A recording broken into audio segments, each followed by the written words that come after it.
Good morning to all of you students. बेटा आज हमारा जो टॉपिक है चैप्टर नंबर 21 चल रहा है, आप सभी को पता है। और चैप्टर नंबर 21 का नेम जो है आपको पता है बहुत अच्छे से। चैप्टर का नेम है फाइनेंशियल स्टेटमेंट। फाइनेंशियल स्टेटमेंट हमारा टॉपिक चल रहा है। तो बेटा सबसे पहली जो इम्पोर्टेंट बात ये है कि आप एक एक टॉपिक को बहुत अच्छे से पढ़ेंगे। अगर फिर भी कोई प्रॉब्लम होती है तो आप जितना भी हो सकता है उस टॉपिक को अच्छे से पढ़िए, अच्छे से समझिए, ठीक है। तभी वो टॉपिक आपको अच्छे से समझ में आएगा, अदरवाइज नहीं आएगा। जितना हो सकता है रेगुलर पढ़िए। नहीं फिर भी समझ में आता तो आप बेटा हमसे डिस्कस कर सकते हैं, ठीक है। ज़्यादा टाइम वेस्ट ना करते हुए मैं अपने टॉपिक पर आता हूँ और उसको पढ़ते हैं। मैंने आपको लास्ट टाइम बताया था कि कॉस्ट ऑफ गुड सोल्ड हम कैसे निकालते हैं। कॉस्ट ऑफ गुड सोल्ड हमारे पास निकालने के बेटा दो तरीके बताए थे मैंने आपको। एक तो सेल्स माइनस ग्रोस प्रॉफिट, और एक मैंने बताया था बेटा opening stock plus purchase plus direct expenses minus closing stock. तो एक दूसरा तरीका बेटा हमारे पास ये है। तो अब हमें फाइंड आउट करना होता है कि हमें किस तरीके से कॉस्ट ऑफ गुड सोल्ड निकालना है। ये बात समझ में आ गई। अभी चलिए आपसे इलस्ट्रेशन, एक क्वेश्चन में आपसे पूछ रहा है कैलकुलेट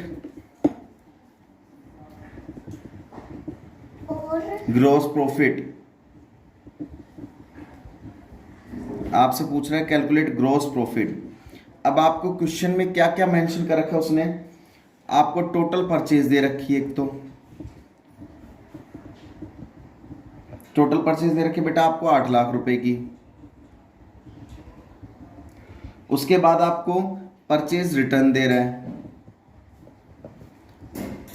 परचेज रिटर्न, इसको हम ये भी कह सकते हैं return outward.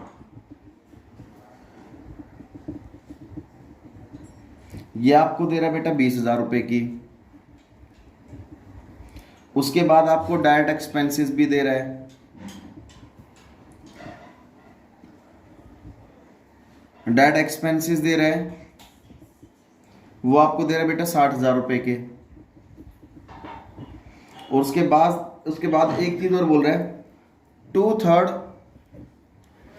Of the goods are sold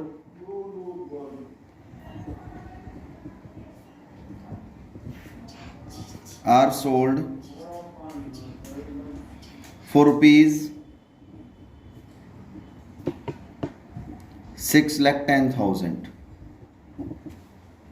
ये आपका क्वेश्चन है और हमें फाइंड आउट क्या करना है, ग्रोस प्रॉफिट। अब सबसे पहले आप ये देखो एक बात कि कॉस्ट ऑफ गुड सोल्ड निकालने के लिए हमें ये फॉर्मूला चाहिए, सेल्स माइनस जीपी। जीपी हमें निकालना ही है, सेल्स हमें दे रखी। क्या दूसरा पैटर्न अपना सकते हैं हम?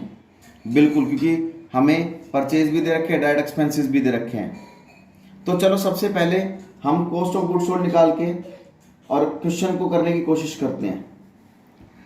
कॉस्ट ऑफ गुड सोल्ड कैसे निकालते हैं बेटा हम? गुड सोल्ड कैसे निकालते हैं? Opening stock plus purchase plus direct expenses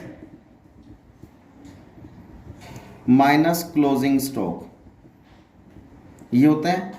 हमें ओपनिंग स्टॉक नहीं दे रखा, हटा दो, प्लस परचेज।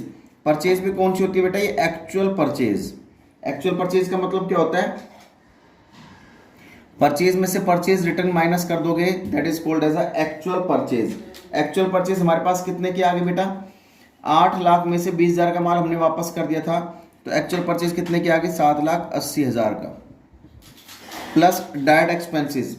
डायरेक्ट एक्सपेंसेस आपके कितने के बेटा? 60,000 रुपए के। तो 60,000 रुपए के डायरेक्ट एक्सपेंसेस प्लस कर देंगे, माइनस क्लोजिंग स्टॉक, ये भी हमारे पास कुछ नहीं है, ठीक है। तो 7,80,000 प्लस 60,000, तो हमारे पास कॉस्ट ऑफ गुड सोल्ड कितनी आ गई? COGS, कितनी आ गई हमारे पास, 8,40,000 की कॉस्ट ऑफ गुड सोल्ड आ गई हमारे पास। ये बात समझ में आ गई। उसने एक चीज और कही अभी, देखिए कि कॉस्ट ऑफ गुड सोल्ड, उसने ये कहा है कि 2/3 of the goods are sold, 6,10,000 रुपये। हमने 2/3 माल बेच दिया। अब हमें करना क्या है, यहां पर एक चीज देखनी है कि cost of 2/3 of the good sold, of the good sold, हमने जो माल बेचा है 2/3 माल, वो टोटल माल की कीमत कितनी थी, कॉस्ट ऑफ गुड सोल्ड जो हमने माल बेचा है टोटल, वो थी 8,40,000। उसमें से 2/3 निकालना है हमें जो हमने बेचा है, तो वो कितने का आ गया बेटा, 5,60,000 का बेचा है हमने। यानी कि जो कीमत, देखो एक चीज कॉमन सी चीज देखना, टोटल जो हमने माल बेचा कॉस्ट ऑफ गुड सोल्ड, उसकी कीमत कितनी थी, 8,40,000 थी। अब 8,40,000 में से हमने 2/3 माल बेचा है, उसकी कॉस्ट कितनी थी, 5,60,000 थी। लेकिन 2/3 की जो हमने बेचा है उसकी कीमत 5,60 थी, लेकिन हमने बेचा उसको 6,10,000 में है। तो अब इसका फॉर्मूला यहां पर लिख देते हैं, cost of good sold, cost of good sold is equal to sales minus gross profit. अब कॉस्ट ऑफ गुड सोल्ड कितने की थी, उसकी कीमत 5,60,000 रुपए थी, इज इक्वल टू बेचा कितने में हमने उसको, 6,10,000 में है। तो यहां से ग्रोस प्रॉफिट कितने का आ गया हमारे पास, ये यहां के जाके माइनस का हो जाएगा, तो बेटा 50,000 रुपए का हमारे पास ग्रोस प्रॉफिट आ जाता है। ये आंसर आपका क्लियर होगा। यहां पर ये बात आपको क्लियर समझ में आ गई होगी। तो इस तरीके से ये क्वेश्चन है। ऐसे ही जस्ट बेटा एक नेक्स्ट क्वेश्चन देखो, एक क्वेश्चन में साफ साफ बोल रखा है, आपको मैं बता देता हूं कि आपको एक क्वेश्चन में साफ साफ क्या बोल रखा है। पहले बेटा आप इसका स्क्रीनशॉट लेना चाहो, स्क्रीनशॉट ले सकते हैं। अब चलिए एक क्वेश्चन में आपको बेटा नेट सेल्स दे रखी है, आपको नेट सेल्स दे रखी है आपको 2,85,000 रुपए की।